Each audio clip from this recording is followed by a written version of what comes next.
Welcome to Policy Points. I'm Ty Higgins, filling in for Brandon Kern this week. A couple of people in his department. They are both Director of State Policies. We have Evan Callicoat and Stephan Shehy. Welcome to you both. Thank you. So we're here in the middle of October in what's called a lame duck session, getting ready for the elections. And you know, people hear about lame duck at the federal level. A lot of things getting pushed through at the last minute while they have the numbers they have there at the nation's capital. A busy time, though, here in Columbus as well. Evan, are we used to this type of action during this time of year? Yeah, lame duck happens every single session, and sometimes it's a little busier and sometimes it's a little quieter, and we're still kind of looking at what that may be. But a few things we're focusing on. The meat processing investment program is definitely something we're looking at. We've had great support both from the DeWine administration and the legislature, as well as our members on this program. We definitely want to make sure we strike while the iron's hot. It's had 2 rounds of funding so far, about $28 million. And eligible meat processors can get up to $250,000 for these grants, whether that be upgrading their facilities, training their personnel, a few different things. So we're hopefully looking to get some more funding in there, and then looking towards the next General Assembly, hopefully maybe having startups, meat processors, be advantage of that. Yeah, you talk about a successful start to a program. You mentioned the first 3 rounds now, close to $30 million. We've heard from members that have taken advantage of this, that have meat processing facilities. We've heard from members that sell to those meat processing facilities.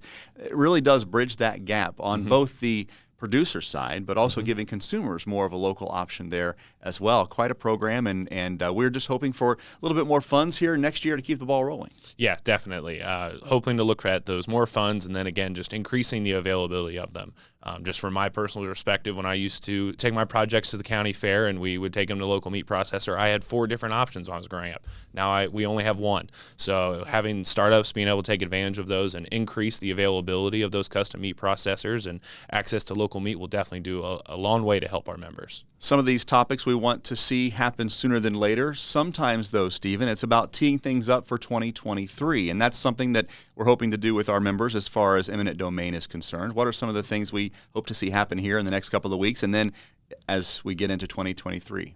Sure. Well, I think it's really important to really hit on what is lame duck, first off, and we all know a big election's coming up November 8th.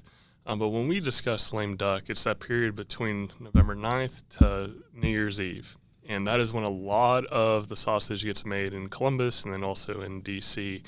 So when we're discussing this legislation, a lot of time these members that we either won their election or lost their election are going to be looking to get their priorities done before they are all thrown out and we start fresh January 1st. So when we look at this next couple months in the schedule, we really want to focus on, okay, what are we going to focus on lame duck, but then also how do we set ourselves up for success next General Assembly? And you hit right on the head. One of the largest priorities we have is House Bill 698, which is eminent domain reform. We've heard a lot of issues from our members about how it really is a David versus Goliath scenario. When you have one of these larger companies or even the state come to you as a farmer with their attorneys and say, we're going to implement eminent domain here, there are so many questions, and there's a lot of intimidating factors that go into this. It's something that is protected by the U.S. and Ohio Constitution. So at the Farm Bureau, we're looking at how can we make sure that there's a playing field that's level for both entities. So we're looking at making sure that there are processes in place to make sure that attorney fees for these farmers can be covered if they do win, if that's the option that they choose to go down. But we're also looking just to make sure that the agencies in the state are simply following the law. I think Leah Curtis has hit on it before, but in the U.S. Supreme Court, Ohio is kind of made out to be a pariah with eminent domain, where we don't have the option to make sure that if the law is broken, eminent domain happens without a lawful course, our landowners and our farmers are left without really any options. The Great Lakes St. Mary's case took over 10 years to get resolved is a prime example of that. So the U.S. Supreme Court even pointed that out and said that basically don't do what Ohio does. So House Bill 698 really does look to rectify that situation, along with making sure that the farmers have enough time to get all their ducks in a row. If these large Fortune 200 companies come and really put the pressure on to put in some projects through eminent domain.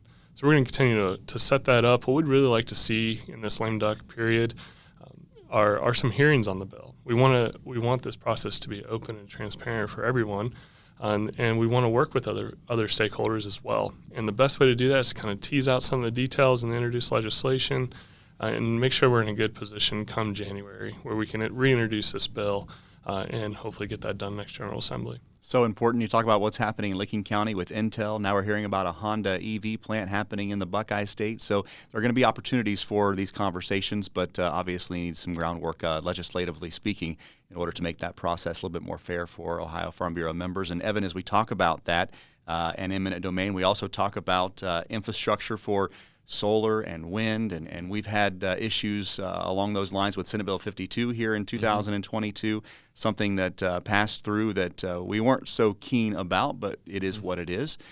There are other layers to what Senate Bill 52 does and something called community solar. What can you tell us about that? So community solar is any project that falls either between 5 megawatts to 49.9. It's kind of the last point that is not in statute of how that would be affected. Currently, SB 52 does not apply to that, and there's definitely interest in looking at how community solar can be looked at in the legislature. There's a few different options out there. There's been a lot of different discussion. We want to make sure that we are a part of that.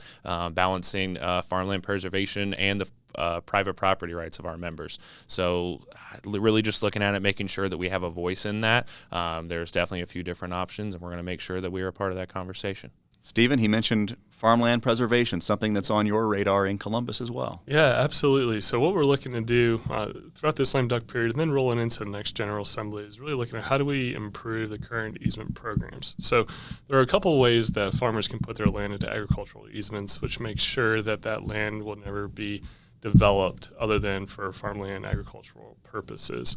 So we're looking at ways to improve that. But as Evan stated earlier, we also need to make sure that the private property rights are respected, and we want to empower both sides of the equation here. So making sure that landowners and family farms have the opportunity to do what's best for their family and what's best for their operation is absolutely vital to what we're looking at. But we also know that farmland is disappearing in Ohio. It's disappearing across the country. So what can we do to better improve Ohio's legislative and regulatory framework to preserve farmland and to protect that for generations to come? A lot going on in just a little bit of time, keeping these two busy, Evan Callicoat and Stephen Shehy, both directors of state policy here at Ohio Farm Bureau, joining us this week for Policy Points. Thank you both. Thanks, Todd. Thank you.